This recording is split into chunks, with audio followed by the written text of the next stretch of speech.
A Bíblia em um ano.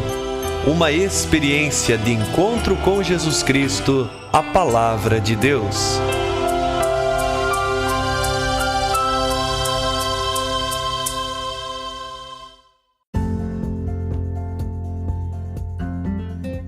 Olá, eu sou o Bruno, seminarista da Diocese de Ponta Grossa, Paraná. Você está ouvindo o podcast A Bíblia em um ano.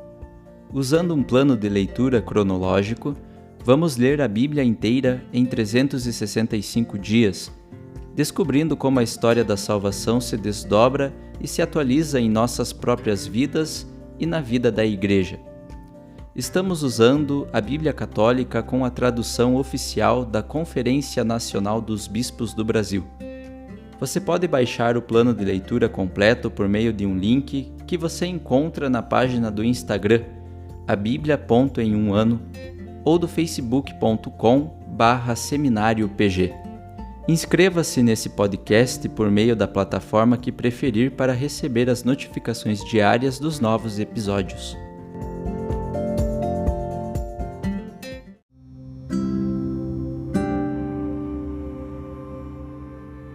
Olá, eu sou o Padre Jaime Roça, da Diocese de Ponta Grossa, no Paraná.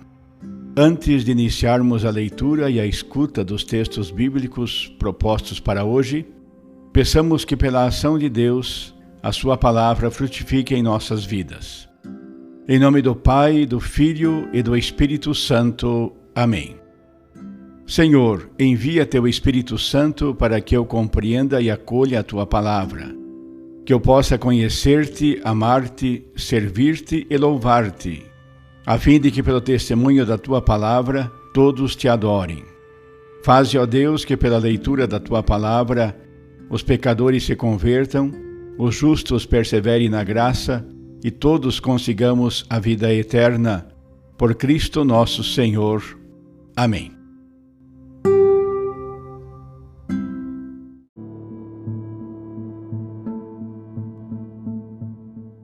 Estamos no dia 313 do nosso podcast. Iniciaremos o Evangelho de Lucas nos capítulos 1º e 2º e daremos continuidade ao livro dos Provérbios, no capítulo 25, dos versículos 24 a 26. Evangelho segundo São Lucas, capítulo 1.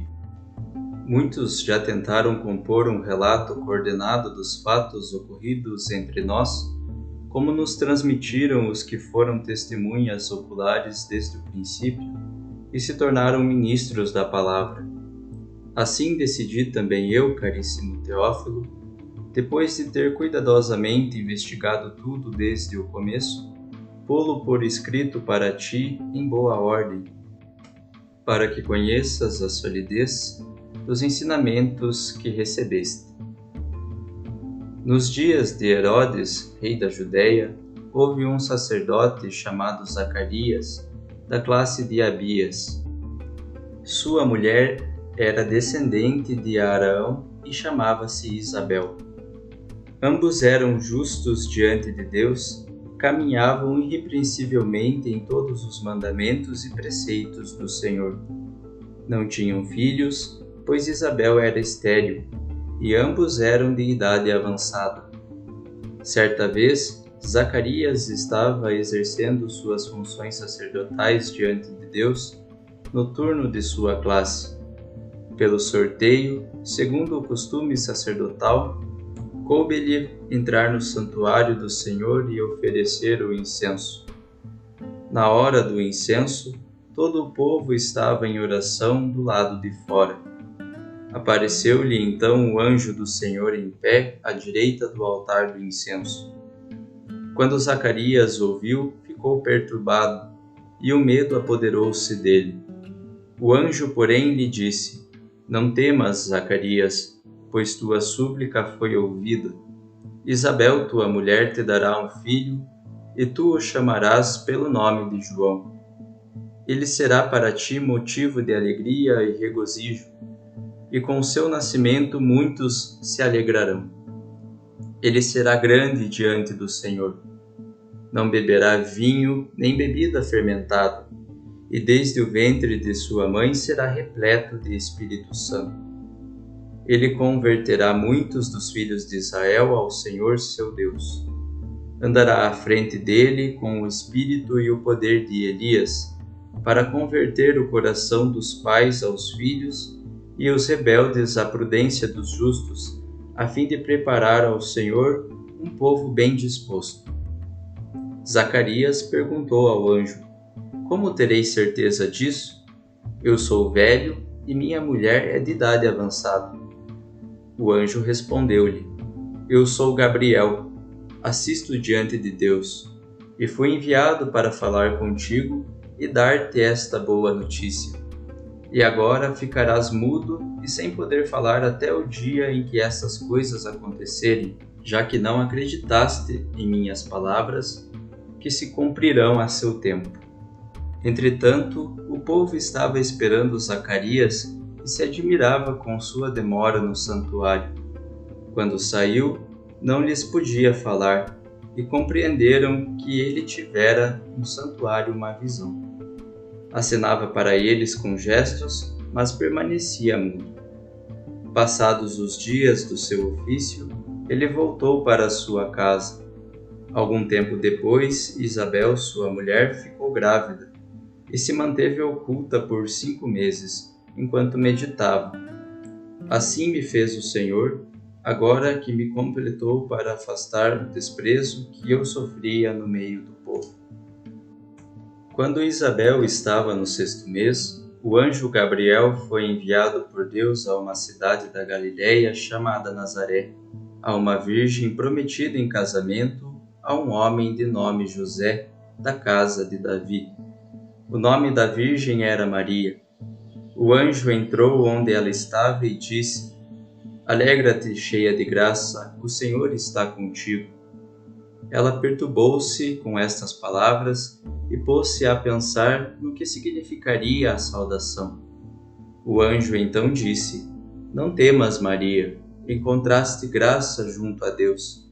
Conceberás e darás à luz a um filho, e lhe exporás o nome de Jesus. Ele será grande e será chamado Filho do Altíssimo, e o Senhor Deus lhe dará o trono de seu pai Davi. Ele reinará para sempre sobre a casa de Jacó, e o seu reino não terá fim. Maria então perguntou ao anjo: Como acontecerá isso, se não conheço homem algum?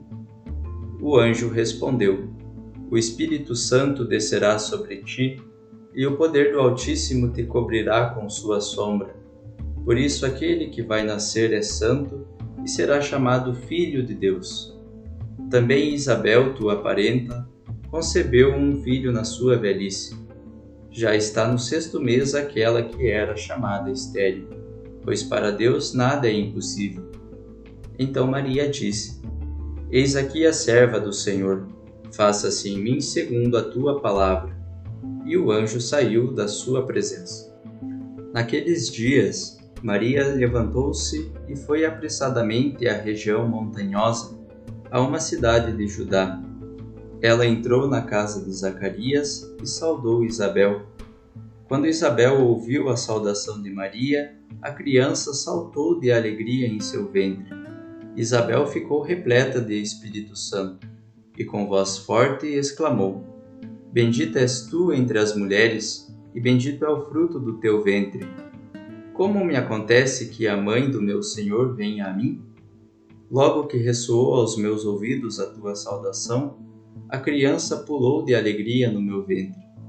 Bem-aventurada aquela que acreditou, porque se cumprirá o que lhe foi dito da parte do Senhor. E Maria disse: A minha alma engrandece o Senhor, e meu espírito exulta em Deus meu Salvador, porque olhou para a condição humilde de sua serva. Todas as gerações desde agora me chamarão bem-aventurado, porque o Poderoso fez por mim grandes coisas. Santo é o seu nome, e sua misericórdia se estende de geração em geração sobre aqueles que o temem. Ele manifestou o poder com seu braço, dispersou os soberbos nos pensamentos de seu coração, depôs os poderosos de seus tronos e exaltou os de condição humilde. Encheu de bens os famintos e despediu os ricos sem nada. Amparou Israel, seu servo, lembrando-se da sua misericórdia, como prometera a nossos pais, a Abraão e a sua descendência para sempre. Maria ficou 3 meses com Isabel e depois voltou para sua casa. Quando se completou para Isabel o tempo de dar à luz, ela teve um filho. Os vizinhos e os parentes ouviram que o Senhor lhe tinha demonstrado misericórdia e alegravam-se com ela. No 8º dia foram circuncidar o menino e queriam chamá-lo pelo nome de seu pai, Zacarias. Sua mãe, porém, disse: Não, ele se chamará João. Responderam-lhe: Ninguém entre os teus parentes se chama por este nome. Por meio de sinais, perguntaram então ao pai como ele queria que o menino se chamasse. Zacarias pediu uma tabuinha e escreveu: João é o seu nome. E todos ficaram admirados. No mesmo instante, a sua boca se abriu e sua língua se soltou, e ele se pôs a louvar a Deus. O temor apoderou-se dos vizinhos, e a notícia se divulgou por toda a região montanhosa da Judéia. Todos os que a ouviram guardaram-na em seu coração, e diziam: Que vai ser deste menino?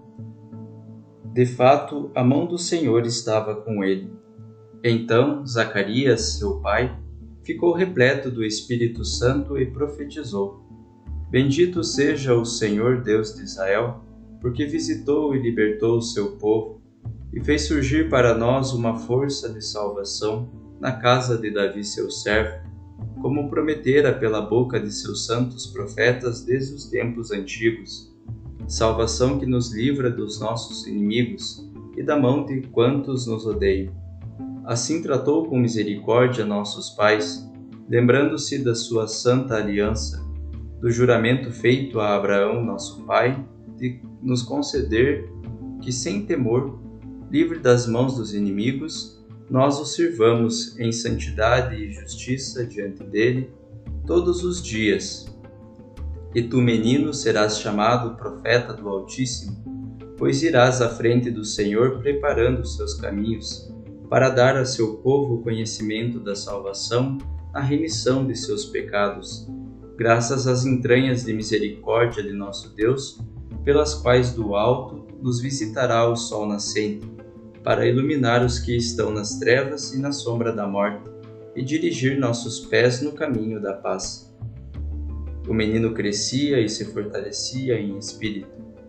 Ele vivia nos lugares desertos até o dia de sua apresentação a Israel. Capítulo 2. Naqueles dias foi publicado um decreto do imperador Augusto ordenando o recenseamento do mundo inteiro. Esse primeiro recenseamento aconteceu quando Quirino era governador da Síria. Todos iam registrar-se, cada um em sua própria cidade. Também José, que era da casa e da linhagem de Davi, subiu a Galiléia, da cidade de Nazaré, a Judéia, a cidade de Davi, chamada Belém, para registrar-se com Maria, sua esposa, que estava grávida. Quando estavam ali, completaram-se os dias de ela dar à luz. Ela deu à luz a seu filho, o primogênito, envolveu-o em faixas e deitou-o numa manjedoura, porque não havia lugar para eles na hospedaria. Na região havia pastores que passavam a noite no campo, tomando conta do rebanho. Um anjo do Senhor apresentou-se a eles e a glória do Senhor os envolveu de luz. Eles ficaram tomados de grande temor. O anjo então lhes disse: Não temais, eu vos anuncio uma grande alegria, que será também a de todo o povo. Hoje, na casa de Davi, nasceu para vós o Salvador, que é Cristo o Senhor. E isto vos servirá de sinal. Encontrareis um recém-nascido envolto em faixas e deitado numa manjedoura. De repente juntou-se ao anjo uma multidão do exército celeste, louvando a Deus e dizendo: Glória a Deus no mais alto dos céus, e na terra paz a todos por ele amados. Quando os anjos, retornando ao céu, se afastaram dos pastores, esses disseram uns aos outros: Vamos a Belém para ver o que aconteceu, aquilo que o Senhor nos mostrou. Foram então depressa e encontraram Maria e José, e o recém-nascido deitado na manjedoura. Quando viram o menino, contaram o que lhes fora dito a respeito dele. Todos os que ouviram ficaram admirados com as coisas que os pastores lhes contavam. Maria, porém, guardava todos esses acontecimentos, meditando-os em seu coração. E os pastores voltaram, louvando e glorificando a Deus por tudo o que tinham ouvido e visto, de acordo com o que lhes fora dito. Completados os 8 dias para a circuncisão do menino, deram-lhe o nome de Jesus, como fora chamado pelo anjo antes de ser concebido no ventre de sua mãe. Quando se completaram os dias da purificação, segundo a lei de Moisés, levaram o menino a Jerusalém para apresentá-lo ao Senhor, conforme está escrito na lei do Senhor. Todo primogênito masculino será consagrado ao Senhor, e para oferecer em sacrifício um par de rolas ou 2 pombinhos, como está escrito na lei do Senhor. Ora, havia em Jerusalém um homem chamado Simeão. Esse homem justo e piedoso esperava a consolação de Israel, e o Espírito Santo estava sobre ele. Fora-lhe revelado pelo Espírito Santo que não morreria sem ver o ungido do Senhor. Impelido pelo Espírito, foi ao templo, e quando os pais apresentaram o menino Jesus para cumprirem as disposições da lei, tomou-o nos braços e bendisse a Deus, dizendo: Agora, Senhor, tu deixas ir teu servo, segundo a tua palavra, em paz, porque meus olhos viram a tua salvação, que preparastes à vista de todos os povos, luz para iluminar as nações, e glória de Israel, teu povo. Seu pai e sua mãe ficaram admirados com o que dizia a respeito dele.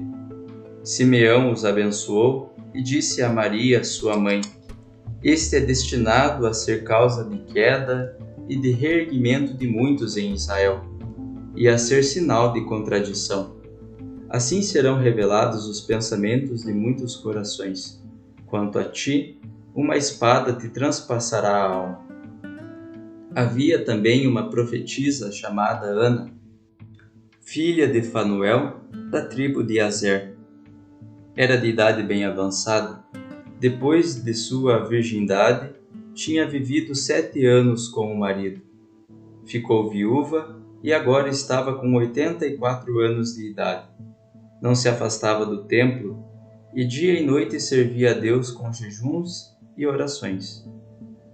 Tendo chegado naquela hora, louvava a Deus e falava do menino a todos os que esperavam a libertação de Jerusalém. Depois de cumprirem tudo conforme a lei do Senhor, eles voltaram para a Galiléia, a sua cidade de Nazaré. O menino crescia, ficava forte e cheio de sabedoria, e a graça de Deus estava sobre ele. Todos os anos, os pais de Jesus iam a Jerusalém para a festa da Páscoa. Quando ele completou 12 anos, subiram para a festa como de costume. Terminados os dias de festa, no momento de voltarem, Jesus permaneceu em Jerusalém sem que seus pais percebessem. Pensando que se encontrasse na caravana, fizeram o caminho de um dia e procuravam-no entre os parentes e conhecidos. Mas como não o encontrassem, voltaram a Jerusalém à procura dele. Depois de 3 dias o encontraram no templo, sentado entre os mestres, ouvindo-os e fazendo-lhes perguntas. Todos os que ouviam o menino ficavam extasiados com a sua inteligência e suas respostas. Quando o ouviram, seus pais ficaram admirados e sua mãe lhe disse: Filho, por que agiste assim conosco? Olha, teu pai e eu andávamos angustiados à tua procura. Ele respondeu: Por que me procuráveis? Não sabias que eu devo estar naquilo que é de meu pai? Eles, porém, não entenderam o que ele lhes havia dito. Jesus desceu então com seus pais para Nazaré e era-lhes submisso. Sua mãe guardava todos esses acontecimentos em seu coração. E Jesus ia crescendo em sabedoria, idade e graça diante de Deus e dos homens.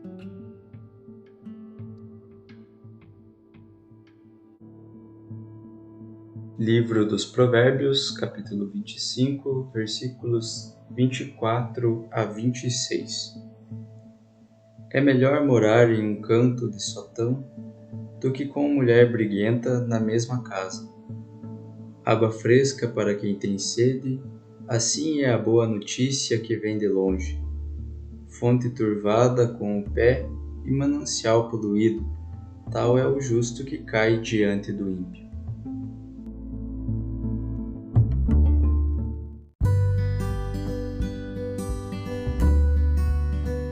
Olá, eu sou o Padre Marcelo Carmo e hoje nós vamos comentar a respeito dos 2 primeiros capítulos do Evangelho de São Lucas.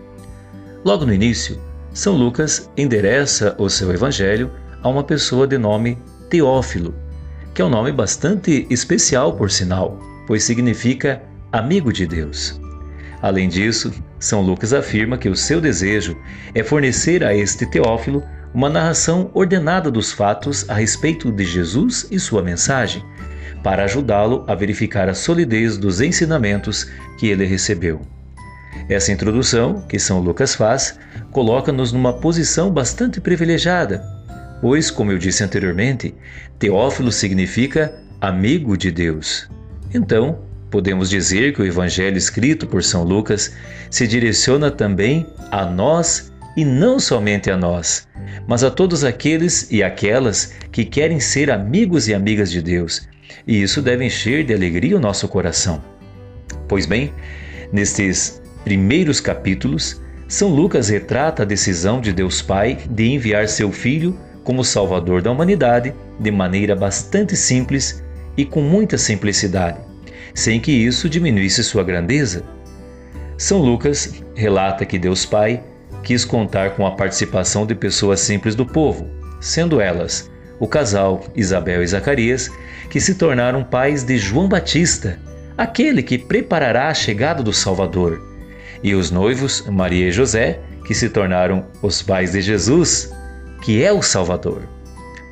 Mesmo que envolto em simplicidade e pobreza, a grandeza de Jesus é descrita por Lucas cheia de beleza e ternura, tanto narrando o mistério de sua encarnação, quanto os mistérios de sua infância.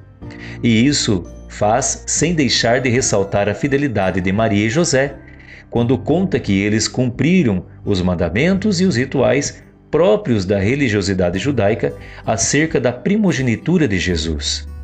Chama a atenção especial o cenário pobre do nascimento de Jesus, mas retratado por São Lucas com tamanha riqueza de detalhes que até hoje inspiram inesgotavelmente a criatividade de muitos artistas.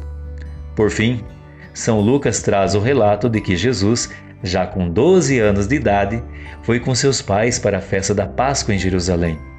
Mas, na hora de voltar embora, sem que Maria e José percebessem, Jesus não voltou para casa com eles.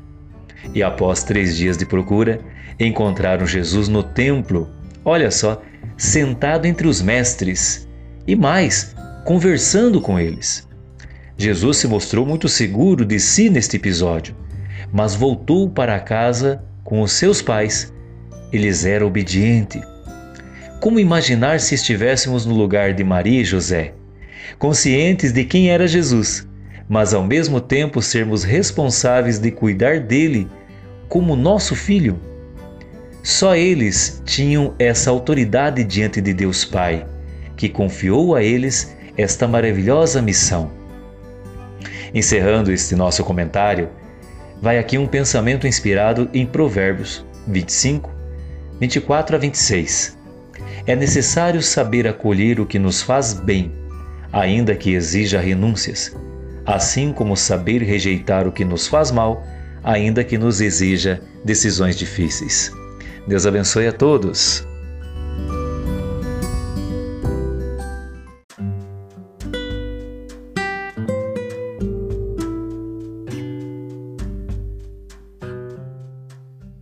Queridos irmãos e irmãs, que possamos exclamar com São Pedro, a quem iremos, Senhor, Tu tens palavras de vida eterna, e que a cada dia, após a escuta atenta da palavra, possamos renovar a nossa opção por Cristo e pelos frutos de eternidade que Sua palavra nos oferece.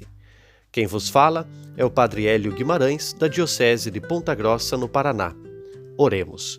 Ó Deus, que unis os corações dos vossos fiéis num só desejo, dai ao vosso povo amar o que ordenais e esperar o que prometeis, para que na instabilidade deste mundo fixemos os nossos corações onde se encontram as verdadeiras alegrias. E abençoe-vos o Deus Todo-Poderoso, Pai, Filho e Espírito Santo. Amém.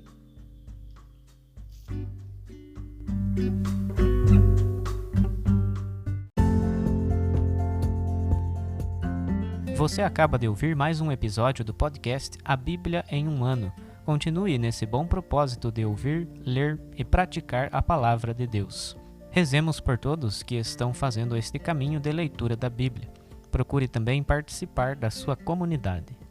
A permissão para uso do plano de leitura The Bible in a Year com Padre Mike Schmitz e Jeff Kevins foi concedida por Ascension. A versão original pode ser baixada em ascensionpress.com. Todos os direitos desse plano estão reservados à Ascension. Os demais conteúdos do podcast não são criados, revisados ou apoiados por Ascension. Até amanhã!